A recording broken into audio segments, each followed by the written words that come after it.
السلام عليكم ورحمة الله وبركاته. أعوذ بالله من الشيطان الرجيم. بسم الله الرحمن الرحيم. الحمد لله رب العالمين الرحمن الرحيم مالك يوم الدين إياك نعبد وإياك نستعين اهدنا الصراط المستقيم صراط الذين أنعمت عليهم غير المغضوب عليهم ولا الضالين آمين. صدق الله مولانا العظيم. نحمده ونصلي على رسوله الكريم. أما بعد فأعوذ بالله من الشيطان الرجيم. بسم الله الرحمن الرحيم. وبشر الصابرين الذين إذا أصابتهم مصيبة قالوا إنا لله وإنا إليه راجعون. صدق الله مولانا العظيم. মুআজ্জাজ সামিন কিরাম ও বিষ্ট মঞ্চবাসী ওলামায়ে কেরাম, আমার সামনে কচি কাঁচা বাচ্চা তোলাবায়ে আজিজ মুআজ্জাজে কেরাম, আজ মহান একটা সম্মেলন জলসার প্রোগ্রাম রয়েছে। এই প্রোগ্রাম ছিল রাত্রি, কিন্তু কোনো কারণবশত এটা দিনে করা হয়েছে। গুটিকত কথা মাদ্রাসার প্রফিক্ষিতে আমি বলতে চাই,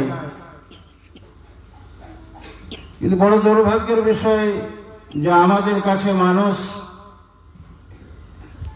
খুব কণ্ঠিতভাবে জামাত হতে চায়। এ সমাজ বহু দূরে সরে গিয়েছে, যার জন্য আমরা ইসলাম থেকে অনেক দূরে সরে রয়েছি। ইসলামের কানুন, ইসলামের আইন, ইসলামের ল মহান আল্লাহ তাবারক ওয়া তাআলা প্যারা হাবিব সাল্লাল্লাহু তাআলা আলাইহি ওয়াসাল্লামের তরফ থেকে এটাকে মজবুত করা হয়েছে। আজ দুর্ভাগ্যের বিষয় যে মানুষ ইসলাম থেকে বঞ্চিত হয়ে যাচ্ছে, অনেক দূরে সরে যাচ্ছে। তাদের কার্যকলাপ, তাদের ব্যবহার, তাদের আখলাক, তাদের নিচার অনেক দূরে সরে গেছে। ইসলাম শরীয়তের বিধান মতো যেগুলো কার্যকলাপের মধ্যে রাখা হয়েছে তার থেকে মানুষ অনেক দূরে সরে গেছে। না আছে নামাজ, না আছে রোজা, না আছে হজ, না আছে যাকাত, না আছে ওলামাদের কদর, না আছে মসজিদের কদর, না আছে মাদ্রাসার কদর। আজ এই মাদ্রাসার তোলাবারা বিভিন্ন জায়গায় থেকে এসেছে। এই ঝাড়খণ্ডের মধ্যে বহু জায়গা থেকে এই মাসুম বাচ্চারা মাদ্রাসায় পড়াশোনা করার জন্য এসেছে। এই মাদ্রাসা আজকের নয়, এই মাদ্রাসা বড় জিহাদের উপরে তৈরি হয়েছে। এই মাদ্রাসা বড় কষ্ট করে তৈরি হয়েছে। এই মাদ্রাসাকে জিহাদ করে নিয়ে টিকে রাখা হয়েছে। কিন্তু ভাই আজিজ দোস্ত, এই মাদ্রাসার তোলাবায়ে আজিজরা যখন হুফজায়ে কেরাম হলো, ওলামায়ে কেরাম হলো, তারা এই এলাকাকে চিন্তা করলো। বিভিন্ন গ্রামে হাফেজ, কারি, মাওলানা, মুফতি তৈরি হয়ে গেল। তারা আজ এই এলাকাটাকে চিন্তা করলো।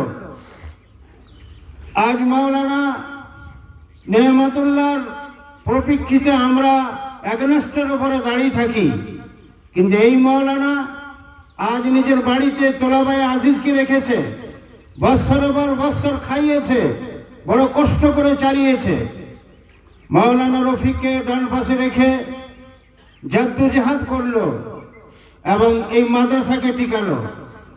সেখান থেকে চলে গেল পাহাড়ের উপর, সেখানে পাহাড়ের উপরে এই মাদ্রাসাকে নিয়ে ছিনিমিনি খেললো।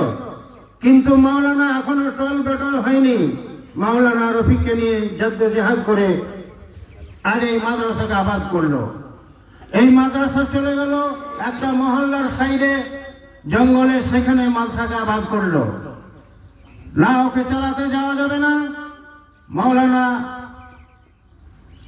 গয়াবী তাহের সাহেবকে নিয়ে আসা হলো। সেই মঞ্চে আমি সেখানে ছিলাম, যেখানে দ্বিতীয় মাদ্রাসা তৈরি করা হয়েছিল। সেই মাওলানা তাহের সাহেব এই মাদ্রাসার প্রতীক্ষিতে কথা রেখেছিলেন। হাজার হাজার মানুষ সেখানে জমায়েত হয়েছিল এবং এক বাক্যে এক চিত্তে মাদ্রাসা কায়েম করেছিল যে মাদ্রাসা অটুট থাকতে হবে, মাদ্রাসাকে জিন্দা করতে হবে। আজ আমার এই এলাকাতে যে তুলাবাই আজিজকে দেখতে পাওয়া যায়, ওলামায়ে ইকরামকে দেখতে পাওয়া যায়, এই মাওলানা নিয়ামতুল্লাহদের বাদৌলতে, ওর বাদৌলতে এগুলো আল্লাহ তাবারক ওয়া তাআলা করেছেন। আজ এই সারে জমিনের মধ্যে বেশ কিছু দিন গত হয়ে গেল, কয়েক বছর গত হয়ে গেল, যেখানে মাদ্রাসা কায়েম করা হলো, মসজিদ কায়েম করা হলো। আমি আজকে নতুন নয়, বহু পুরাতন মানুষ। এই মাওলানা জদ্দোজেহাদ করে মসজিদ তৈরি করেছে, এই মাদ্রাসা তৈরি করেছে জদ্দোজেহাদ করে। বড় রক্ত মেহনত ঝাঁঝিয়ে দেওয়ার পরে এই মাদ্রাসাকে কায়েম করা হয়েছে। বড় বড় মাওলানা মুহাদ্দিসিনকে গুজরাট থেকে আনা হয়েছে, মহারাষ্ট্র থেকে আনা হয়েছে এবং সুরাট থেকে আনা হয়েছে। দারুল দেওবন্দ থেকে মুফাসসিরে কারাম, তাফসিরে কারাম, মুবাল্লিগিনে কারাম মাওলানা ইরফান সাহেবকে আজ কয়েক বছর তিনি এখানে আসছেন। তেনাদেরকে নিয়ে এই মাদ্রাসা দারুল ঢাকা কায়েম করা হয়েছে। আজ দক্ষিণের উদারত থেকে নিয়ে উত্তরে উদাহরণ পর্যন্ত এবং পূর্ব গ্রান্ত পর্যন্ত এই সুঘ্রাণ মাদ্রাসা দারুল ঢাকার মধ্যে ছড়িয়ে যাচ্ছে এবং তার সাথে কয়েকটি মাওলানাকে সাথে নিয়ে জদ্দোজেহাদের উপরে মাদ্রাসা চলছে। এটা চ্যালেঞ্জের মোকাবেলা নয়, আমি কিন্তু মাদ্রাসার প্রতীক্ষিত চ্যালেঞ্জের মোকাবেলা করছি। কি কথা হচ্ছে?